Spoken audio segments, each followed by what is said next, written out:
땅 가운데 다시 오실 그 주님을 찬양하며 나아갑니다.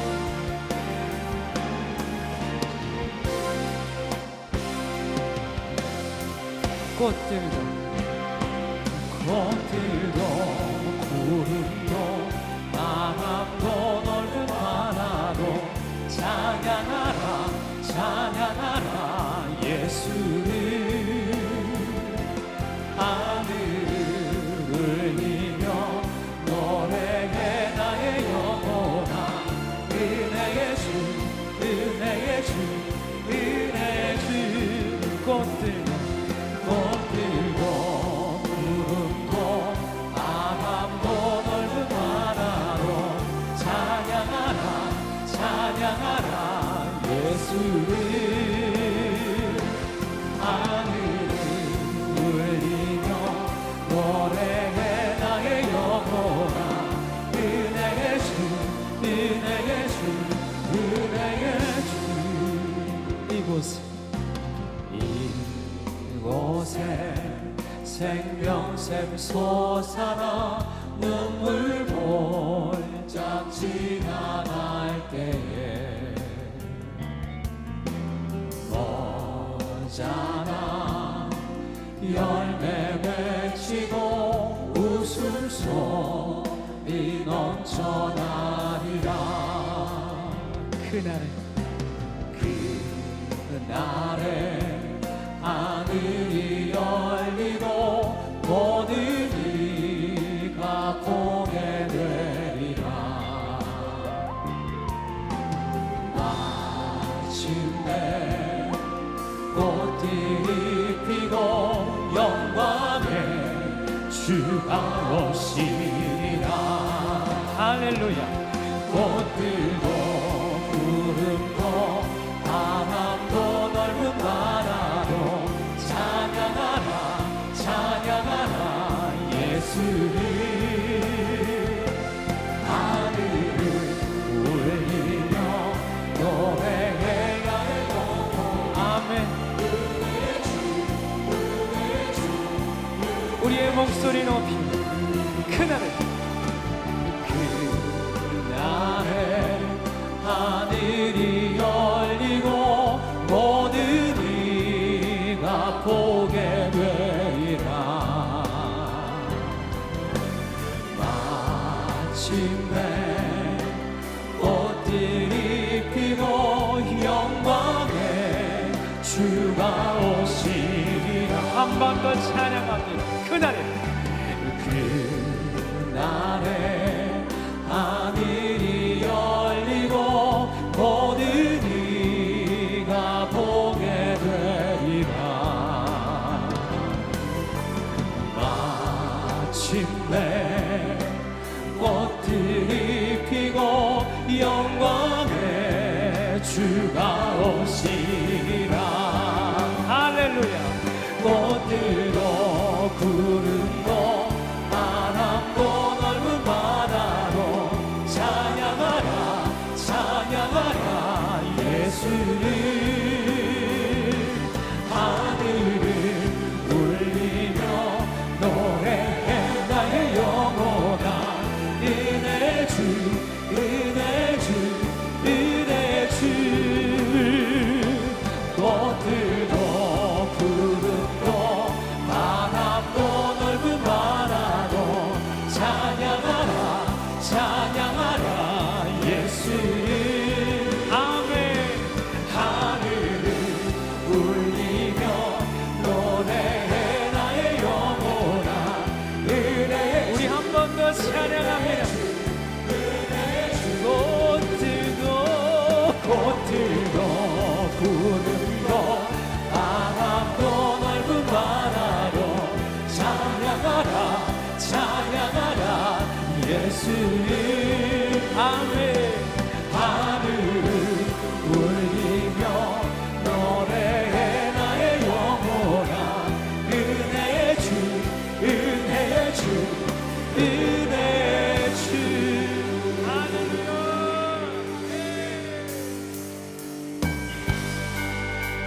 힘차게 박수치며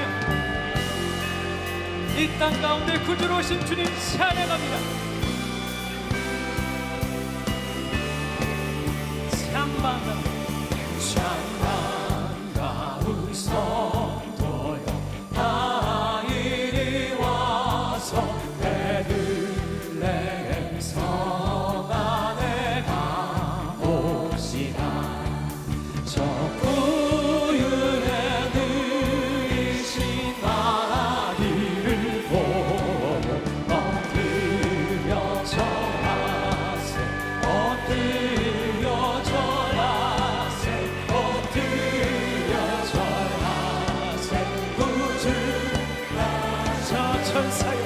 저 천사여 찬송 높이 불러서 이와 바람 천지에 울리어라. 주 하나님 앞에 그 영광을 돌려 엎드려 절하세. 엎드려 절하세. 엎드려 절하세.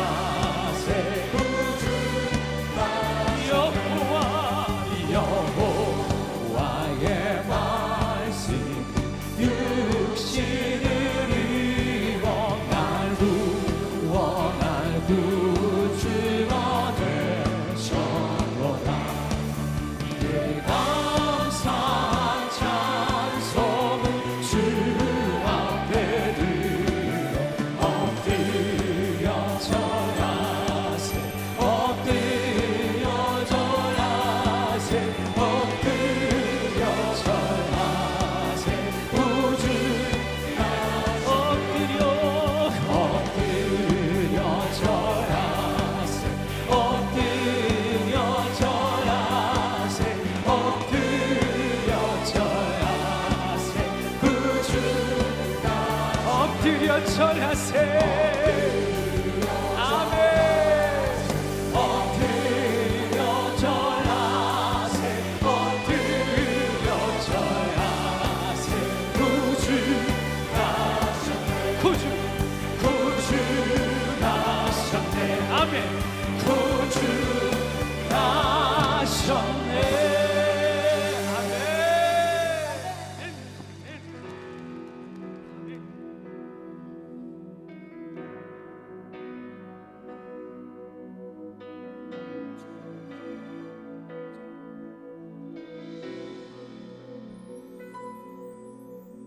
고단한 인생길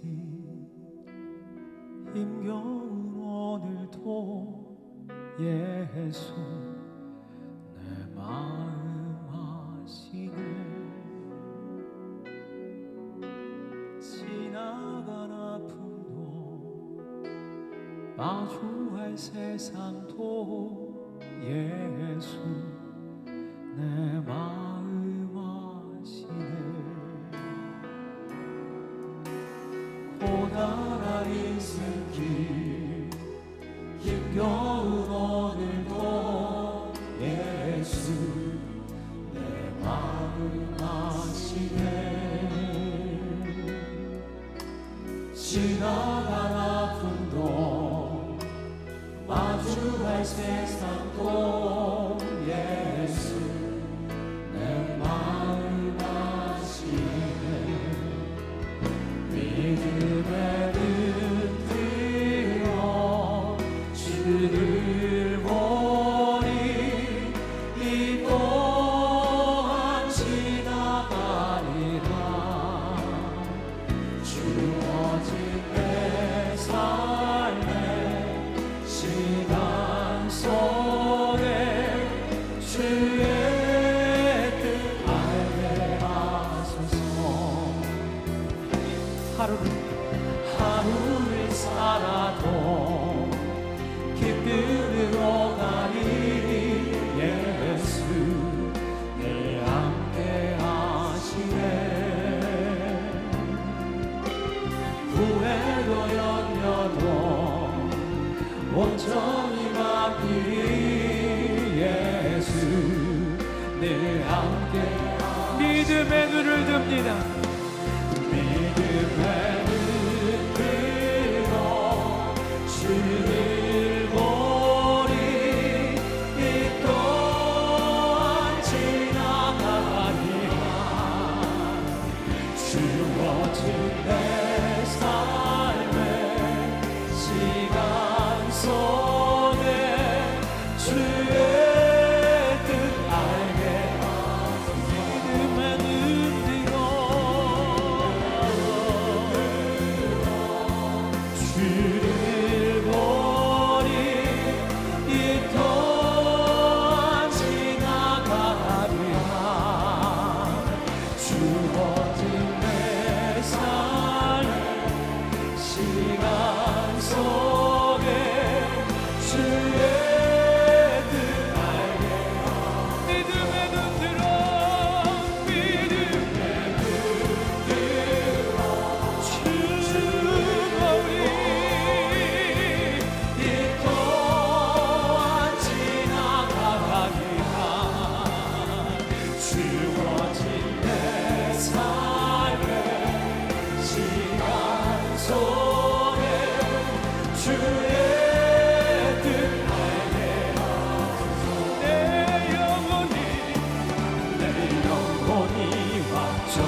확정되고 확정되어 싸우니 믿음의 눈 들어 주를 바라봅니다.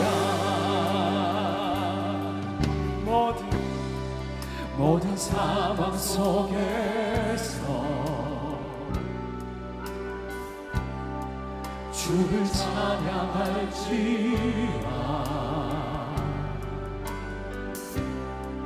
주는 너의 근사를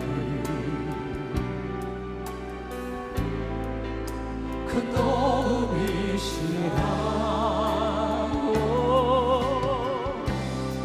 주의 얼굴 구하네 주의 영을 부르사 주의 영을 부르사 크신 사랑 안에서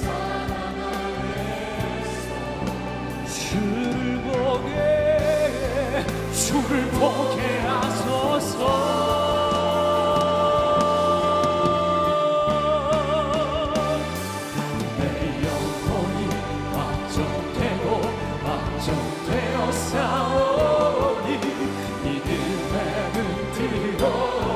주를 바라봅니다. 내 영혼이 확정되고 확정되어 싸우니 믿음의 눈 들어 우리 주님께 두 손을 높이 들고 내 영혼이 확정되고 확정되어 싸우니 믿음의 눈 들어 주를 바라봅니다. 내 영혼이 확정되고 확정되어 싸우니 믿음의 눈 들어 주를 바라봅니다. 내 영혼이 확정되고 확정되어 싸우니 믿음의 눈 들어 주를 바라봅니다. 내 영혼이 확정되고 확정되어 싸우니 믿음의 눈 들어 믿음의 눈 들어 믿음의 눈 들어 주를 바라봅니다. 우리와 늘 함께 하시고 동행하시는 그 하나님을 찬양합니다. 할렐루야.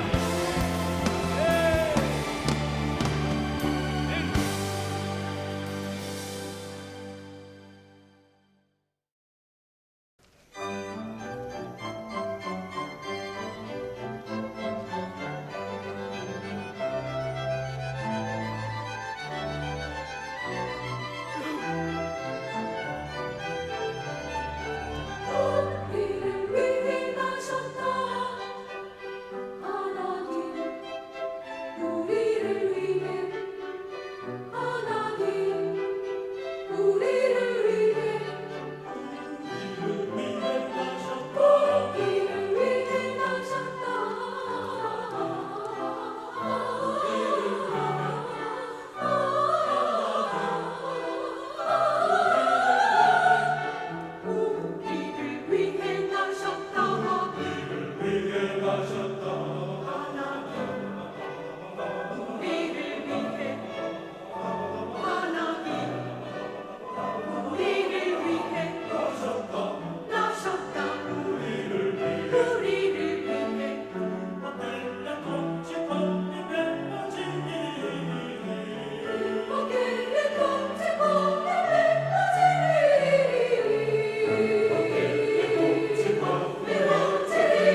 예수님은 다윗의 후손으로 이 땅에 오셨습니다.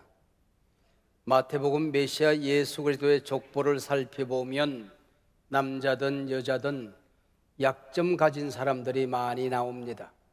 아니, 약점 없는 사람이 없습니다. 사무엘상 오늘 본문을 통하여 예수님의 조상 다윗은 그럼 어떤 사람인가 한번 살펴보려고 합니다. 사람들은 제가 스마트폰을 능수능란하게 다루고 스마트폰 게임도 곧잘 할 것이라고 생각합니다. 그러나 제가 생긴 게 스마트할 뿐이지 스마트폰을 잘 다루지 못합니다. 게임은 더더구나 해본 적이 없습니다. 스마트폰 게임의 역사적 영웅들이 함께 나타나 싸우는 돌아온 영웅들의 리그 리트너즈라는 게 있답니다. 여러분, 성경을 읽으며 다윗을 성공한 이스라엘 홍길동으로 상상해 보신 적이 혹시라도 있으십니까? 이런 상상력을 가지고 오늘 본문의 주인공 다윗을 살펴보려고 합니다. 불행한 환경이 결코 나를 불행하게 할 수 없다. 불행한 환경이 나를 불행하게 할 수 없다라는 제목으로 말씀을 나누려고 생각합니다. 1절 무대가 베들레헴입니다. 저 중동 이스라엘은 조그만 나라 깡촌 중의 깡촌 베들레헴이 무대로 등장합니다. 오늘 본문 사무엘상 16장 1절로 12절은 다윗이 왕으로 선택되어 기름 부음을 받는 첫 임직 예식입니다. 근데 본문 12절 안에 다윗이란 이름이 한 번도 등장하지 않습니다. 13절 다윗에게 성령이 임하기 전까지 다윗은 그냥 아무개였습니다. 본문 12절 안에 다윗이 7번 이상 등장하는데 막상 이름은 안 나오고 막내가 남았는데 그를 그렇게 되어져 있습니다. 그냥 아무개입니다. 아무개가 다윗의 이름으로 나타납니다. 다윗은 주목받지 못한 아들 막내 아무개였던 것이죠. 그런데 하나님께서 그를 선택하십니다. 우리 주 예수 그리스도 메시아가 그 가문에서 태어나게 하시는 것입니다. 이게 하나님의 은혜라는 겁니다. 이게 복음이라고 하는 것이죠. 어떤 드라마에 주인공의 출생 비밀이 숨겨져 있다면 드라마는 훨씬 더 재미가 더해져 갑니다. 출생의 비밀은 묘한 긴장감을 불러일으키지요. 사실 다윗은 출생의 비밀이 성경 속에 숨겨진 인물입니다. 다윗이 홍길동처럼 형을 형이라 부르지 못하고 아버지를 아버지라 부르지 못하는 서자였다는 겁니다. 우선 우리가 익히 잘 아는 얘기부터 한번 해 보십시다. 오늘 본문에 보면 사무엘 선지자는 이새의 아들 중에 사울 왕을 대신할 이스라엘의 왕이 있다는 하나님의 말씀을 듣고 이새의 집에 갑니다. 거기 모인 아들들 가운데에 다윗의 얼굴이 보이지 않습니다. 근데 하나님께서는 그 7명의 아들은 아니라 말씀하시는 것입니다. 사무엘이 내 아들 7이 전부냐 다그칩니다. 그때 아버지 이새가 막내가 남았는데 걔는 양치기입니다 라고 대답을 합니다. 아들에게보다 양치기라고 대답을 합니다. 우리가 너무나도 잘 아는 본문 다음 장 다윗과 골리앗의 싸움 장면으로 가 보십시다. 오늘 본문 16장에서 다윗은 기름 부음을 받고 하나님의 영에 그에게 임합니다. 이스라엘 왕으로 기름 부음을 받습니다. 그런데 17장 17절에서 아버지 이새는 다윗을 전쟁터에 나간 형들에게 심부름이나 하는 존재로 씁니다. 동사를 잘 살펴보면 한두 번 심부름하는 것이 아니라 어려운 일을 늘상 맡아서 했다라는 동사를 쓰고 있습니다.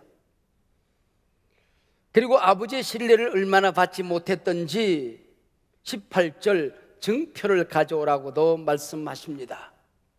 전쟁터에 나타난 막내를 보고 큰형 엘리압이 어떻게 대합니까? 17장 28절에 보면 다윗에게 너를 바라여 이르되 네가 어찌하여 이리로 내려왔느냐? 들에 있는 양들은 누구에게 맡겼느냐? 나는 내 교만과 내 마음의 완악함을 아노니 네가 전쟁을 구경하러 왔도다. 동서고금을 막론하고 막내는 집안의 귀염둥이지요. 근데 이것이 큰형 막내에게 하는 말입니다. 아버지의 태도, 형의 태도를 보면 뭔가 이상한 분위기를 우리는 느끼게 되는 것입니다. 아버지에게 아들로 취급받지 못한 자식이 다윗이었습니다. 형들에게 구박덩어리 천덕꾸러기로 취급받던 자식이 다윗이었습니다. 집안에서도 구전일이나 도맡아 하던 자식이 다윗이었습니다. 어느 집안에 막내가 이런 일을 도맡아 하더란 말입니까? 그래서 아버지도 형들도 심지어 자기 자신도 다윗은 왕제로 생각되지 않았습니다. 이세 아들들 집합 그랬을 때에 7 아들만 모이고 다윗은 나타나지 못합니다. 전쟁터에 보내면 아버지는 얘야 몸 조심해라, 길 조심해, 그럴 법도 한데 그런 말이 전혀 성경에 나타나지 않습니다. 딴 길로 새지 말고 정표 잘 가져와, 이게 아버지의 말입니다. 엘리압 큰형은 얘야 여기 오면 큰일 나, 아버지 걱정한다, 어서 집으로 빨리 돌아가, 이게 큰형의 말이어야 옳은 것 아닙니까? 이런 배려가 전혀 성경에 나타나지 않습니다. 막말을 퍼부어댑니다. 양치가 양은 어찌하고 금방지게 전쟁터에 나타나, 이 말입니다. 정상적인 아들, 정상적인 아우로 취급받지 못하고 있다는 것입니다. 신화 노래는 언제나 자기 삶의 반영이지요, 자기 경험의 반영이지요. 다윗의 시편을 연구해 보면 서러움과 울분으로 가득 차 있습니다. 누구에게 의논할 사람 한 사람이 없었습니다. 그래서 하나님께만 토한다고, 하나님께만 말씀드린다고. 이게 다윗의 시편입니다. 시편 27편 10절에 보면 내 부모는 나를 버렸으나 여호와는 나를 영접하시리다 라고 말합니다. 여기 버렸다는 얘기는 현재 완료형으로서 항상 버려진 존재로 살았다, 그 얘기입니다. 시편 69편 8절에 보면 내가 나의 형제에게는 객이 되고 나의 어머니의 자녀에게는 낯선 사람이 되었나이다. 여기도 저기도 끼지 못하는 자식으로 살았다, 그 얘기지요. 시편 51편 5절입니다. 우리가 익히 잘 아는 내용입니다. 내가 죄악 중에서 출생하였으며 어머니가 죄 중에서 나를 잉태하였나이다. 출생의 어떤 비극적인 사실을 숨기지 않고 드러냅니다. 다윗이 왕이 됩니다. 자, 그렇다면 젊은 시절 전쟁터에서 무공을 갈고 닦은 형님들이 국방장관, 참모총장, 사령관을 맡음직하지도 않습니까? 그 많은 형들의 이름이 다윗이 왕으로 등극한 이후에 단 한 번도, 단 한 사람도 등장하지 않습니다. 모두 숙청이라도 당한 듯 역사 무대에서 성경에서 이름조차 나타나지 않습니다. 그 대신 홍길동에게 민초들이 모였던 것처럼 버림받은 사람들, 서자들, 거리에 불량배들이 몰려와 다윗의 전위대가 됩니다. 누나의 아들들이, 조카들이 장군이 되고 요직을 맡아 다윗 왕국을 이끌어 갑니다. 뭔가 역사가 이상하지 않습니까? 성경과 함께 히브리 전성을 종합하여 결론부터 말씀드리면 7명의 형들은 이복 형들이었던 겁니다. 그들은 배다른 형제 다윗을 형제로 받아들이지를 않았습니다. 이 석연찮은 다윗 집안의 스캔들을 한번 추적해 보려고 하는 겁니다. 다윗이 하나님의 사랑받는 훌륭한 신앙적 위인이기 때문에 환경이 좋았을 것이라고 생각합니다. 어릴 때부터 사랑받으며 자랐을 것이라고 우리는 상상을 합니다. 그래서 마치 제가 스마트하게 생겼기 때문에 스마트폰을 잘 다룰 것이라고 생각하는 착각과 같은 겁니다. 다윗은 불행한 어린 시절, 불행한 환경 속에서 파란만장한 인생을 살아갑니다. 사람 대접받지 못하고 어린 시절을 보내게 되는 겁니다. 자, 역대상 2장 16절 다윗의 두 누나가 나옵니다. 스루야와 아비가일입니다. 그리고 다윗 왕조 실세들, 다윗 조카들이 이제 등장하기 시작하죠. 아비새, 요압, 아사헬 등등입니다. 17절에서는 아마샤가 등장하기도 합니다.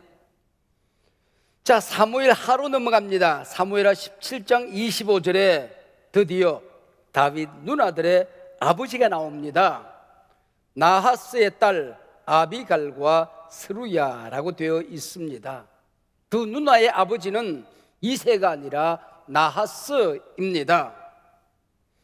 자, 성경에 이들 어머니의 이름이 어디에 나올까요? 전혀 나오지는 않습니다. 다만 성경 밖 유대 전성에서는 이 어머니 이름이 니체벳이었다고 전해지고 있습니다. 이상의 본문과 히브리 전성을 종합해 보면 나하스는 두 딸 아비가일과 스루야만 남기고 죽습니다. 그 어머니가 가문의 대를 이어줄 기업물을 짜 가까운 친족 이세와 결혼을 하게 되는 것입니다. 그리고 낳은 아들이 다윗입니다. 히브리 전해오는 이야기에 의하면 니체벳이 두 딸을 데리고 다윗을 임신한 상태에서 이세와 결혼한 걸로 되어 있습니다. 그러나 그는 성경 밖의 얘기니까 분명한 것은 7 아들과 두 누나는 피 한 방울 섞이지 않은 남매들이었던 거지요.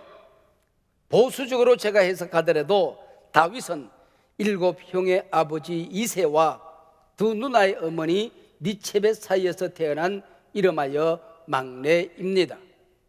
자식을 가진 아버지와 자식을 가진 어머니가 재혼을 하면, 그리고 아이를 하나 낳으면 당신의 아이, 내 아이, 우리 아이가 있는 겁니다. 결론은 다윗은 서자로 태어나 한많은 상처 속에서 자라났다는 겁니다. 아버지로부터 제대로 된 자녀 취급을 받지 못했습니다. 형님들의 구박과 멸시 천대 속에서 자랐습니다. 그냥 막내입니다. 아무개입니다. 누구의 주목도 받지 못하던 그때 하나님께서 찾아오십니다. 하나님이 그를 긍휼히 여기시는 것입니다. 그를 선택하고 기름을 붓습니다.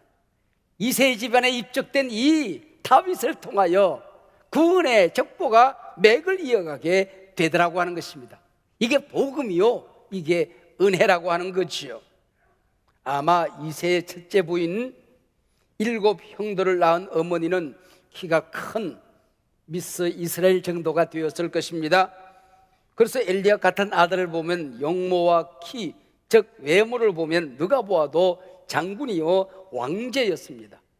아버지 이세는 이 첫째 아들, 둘째 아들, 셋째 아들에게 깊은 자긍심을 가지고 이들을 아꼈습니다. 오늘 본문에도 보면 이 세 아들의 이름만 나옵니다.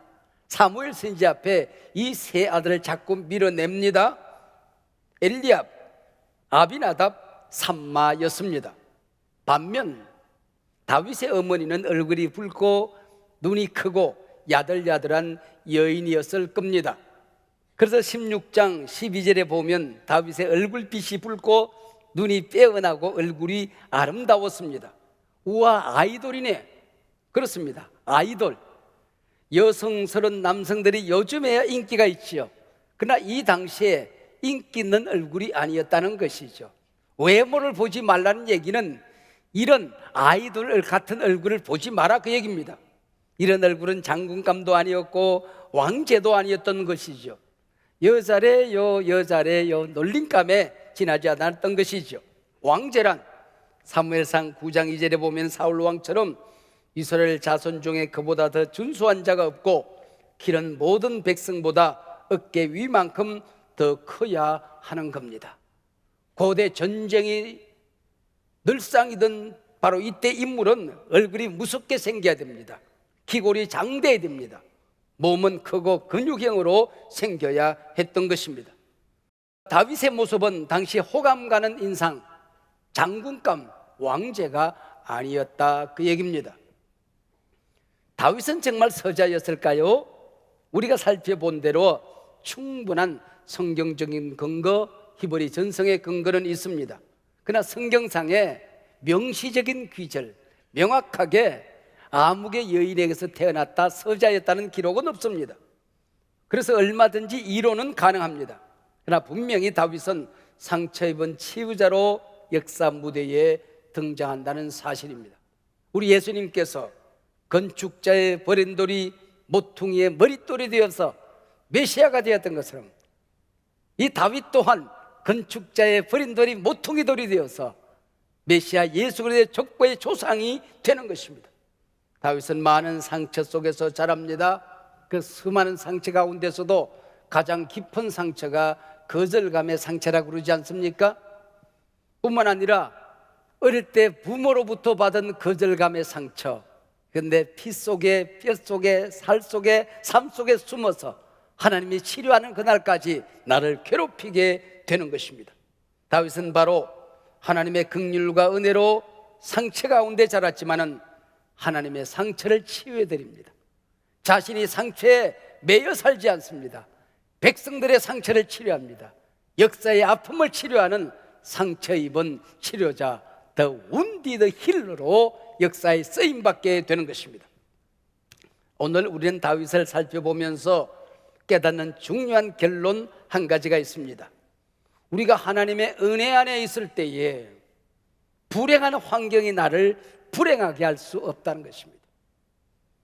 내가 예수님의 피를 덧입어서 구원받은 자녀가 되었으면, 하나님의 자녀가 되었으면 불행한 환경 때문에 결코 나는 불행하지 않다. 여러분 믿습니까?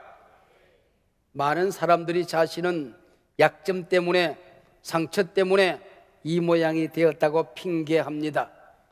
마치 불행한 삶이, 초라한 신앙이, 품격 없는 언어가 자신이 살아온 환경 때문이라고 핑계됩니다. 보십시오. 다윗 앞에서 그 누가 나는 불행한 환경 때문에, 상처 때문에, 어린 시절에 깊은 거절감 때문에 이 모양이 되었다고 핑계할 수 있습니까? 상처는 결코 우리가 하나님 앞에 나아가는 방해꾼이 될 수가 없는 것입니다. 하나님의 치료하는 광선을 막을 수가 없는 것입니다. 우리들의 상처, 약점은 하나님의 긍휼을 구하는 은혜의 길이 되는 것입니다. 하나님 앞에 사랑받고 쓰임받고 오히려 하나님의 마음에 합한 인물이 될 수 있는 지름길이 되었다 하는 것입니다. 우선 다윗은 자신의 아픔으로 하나님의 아픔을 치료하기 시작합니다.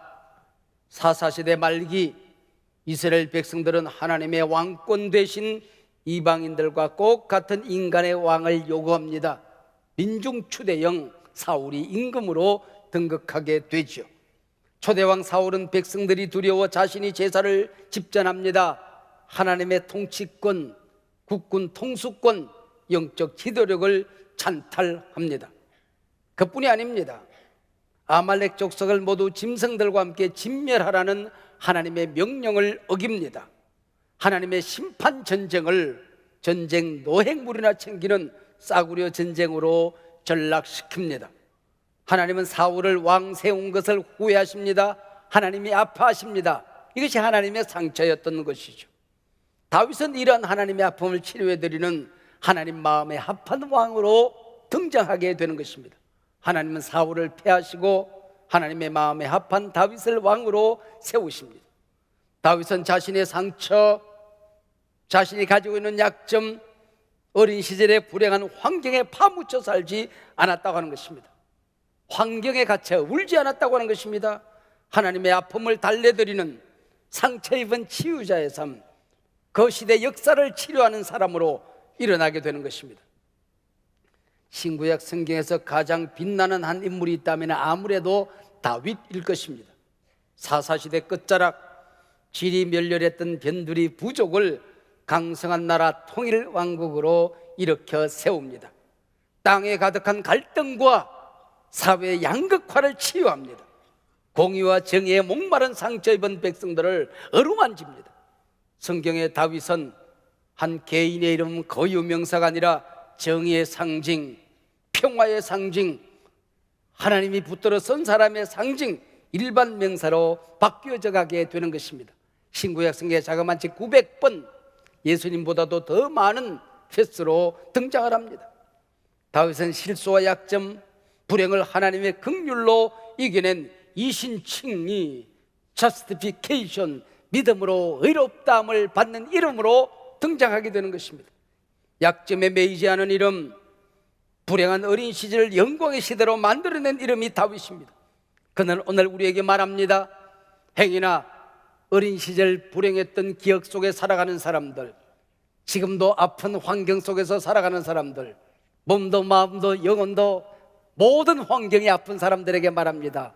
불행한 환경이 결코 우리를 불행하게 만들 수 없다. 할렐루야.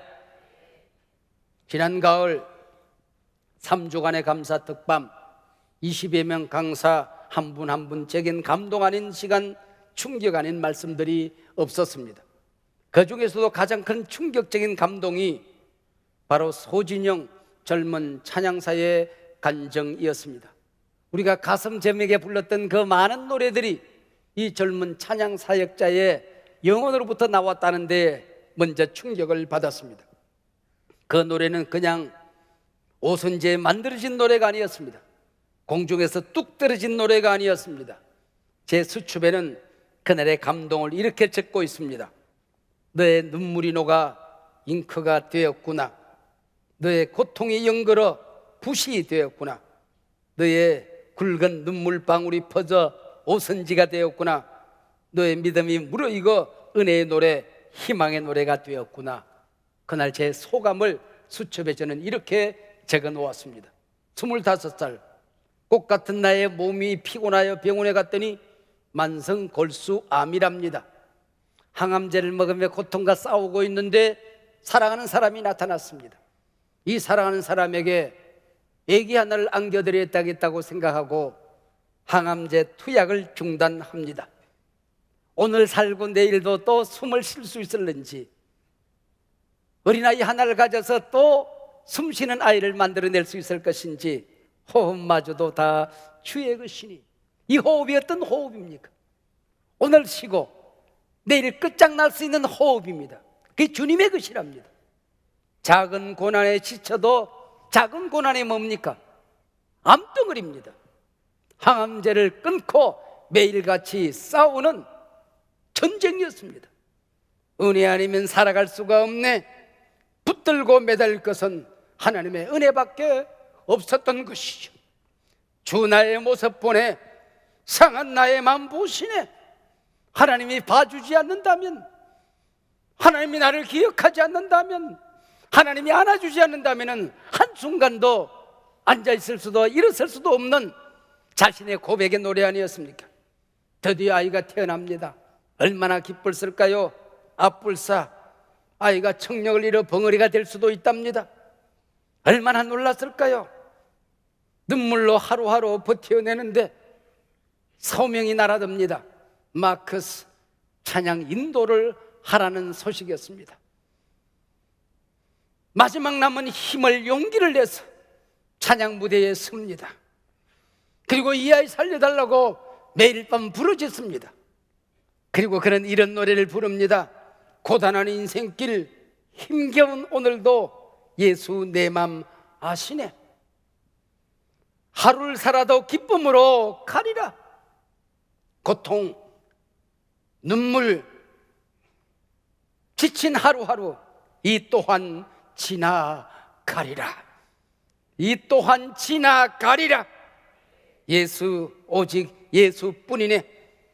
살아가는 이 모든 순간이 주 은혜임을 나는 믿네. 펑펑 울어야 하는데 웃으며 내면의 기쁨을 토하며 하나님의 은혜를 간증합니다. 여러분 기억하십시오.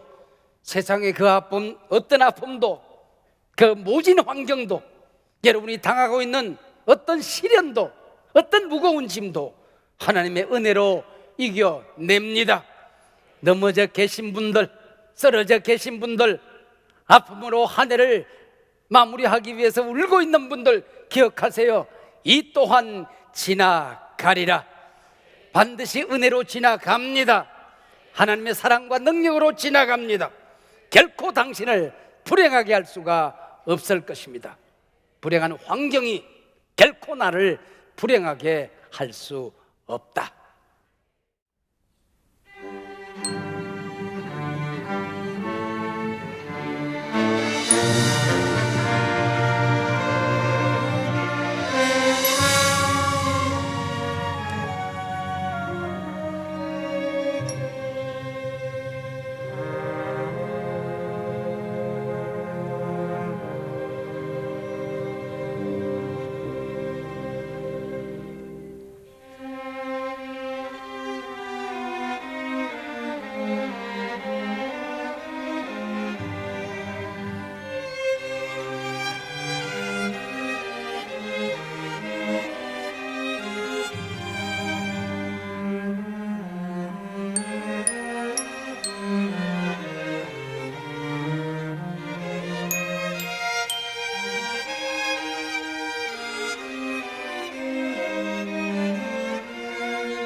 상한 나의 맘 보시네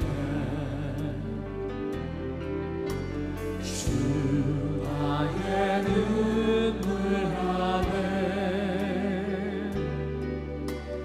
홀로 울던 맘 아시네 주 나의 모습 보네 상한 나의 맘 보시네 주 나의 눈물 안에 홀로 울던 맘 아시네 세상 소망 다 사라져가도 주의 사랑은 끝이 없으니 살아가는 이 모든 순간이 주의 힘을 나는 믿네 주 사랑 내게 있네 그 사랑이 날 채우네 주 내게 있네 그대로 날 채우네 주 사랑 내게 있네 아멘 그 사랑이 날 채우네 주네 내게 있네 그대로 날 세우네 세상 소망 다 사라져가고 주의 사랑 끝이 없으니 사랑하는 이 모든 순간 우리 주님께 두 손을 높이 들고 고백합시다.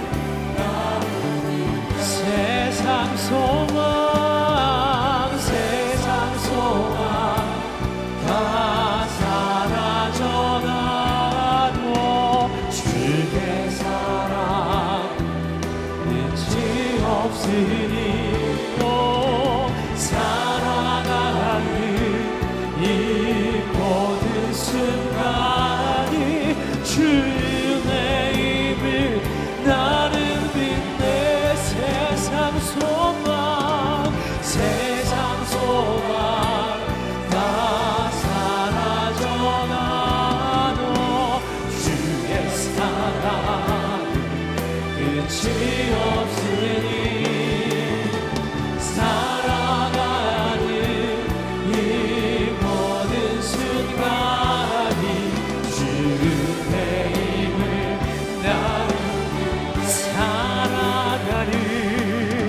살아가는 이 모든 순간이 주의 힘을 나는 믿네 아멘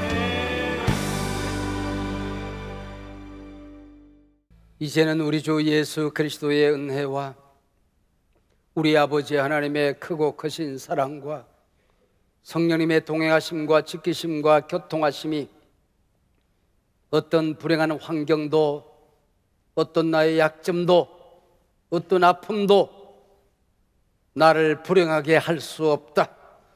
우리 주 예수 그리스도 안에서 담대히 선언하고 나아가는 하나님의 자녀 하나님의 백성들 가운데에 이제로부터 영원 무궁토록 함께하옵기를 간절히 축원하옵나이다. 아멘.